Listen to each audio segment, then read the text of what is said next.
جب کسی ضرورت مند کی آواز تم تک پہنچے تو اللہ کا شکر ادا کرو کہ اس نے اپنے بندے کی مدد کے لیے تمہیں وسیلہ بنایا۔ ہمیشہ اخلاق سے بات کرو، کیونکہ انسان پر سب سے زیادہ مصیبتیں اس کی اپنی زبان کی وجہ سے آتی ہے۔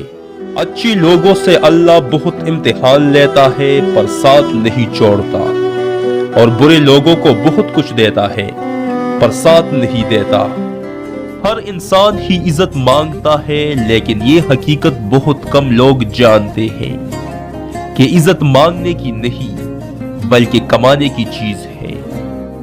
اپنے کام کا آغاز بسم اللہ سے کریں، کیونکہ بسم اللہ کی وجہ سے اللہ ہمارے کاموں میں برکت ڈال دیتا ہے، اور برکت کی وجہ سے ہی ہماری زندگی آسان ہو جاتی ہے۔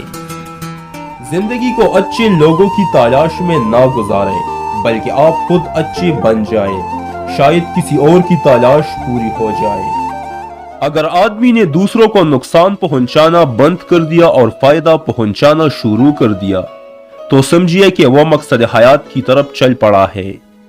اگر تم اس وقت مسکرا سکتے ہو جب تم پوری طرح ٹوٹ چکے ہو تو یقین جانو کہ اس دنیا میں تمہیں کوئی بھی توڑ نہیں سکتا، کیونکہ مسکرانا سنت نبوی ہے۔ اللہ سے جب بھی دعا مانگو تو مقدر مانگو، عقل نہیں، کیونکہ میں نے بہت سے عقل والوں کو مقدر والوں کے در پر دیکھا ہے۔ غریب کو صدقہ یہ سمجھ کر مت دیجئے کہ آپ اس کی دنیا سنوار رہے ہیں، بلکہ یہ سمجھ کر دیجئے کہ وہ آپ کی آخرت سنوار رہا ہے۔ سودا چھوٹی دکانوں سے خرید لیا کرو، کیونکہ وہ ارب پتی بننے کے لیے نہیں، صرف 2 وقت کی روٹی کمانے کے لیے فکر مند ہوتے ہیں۔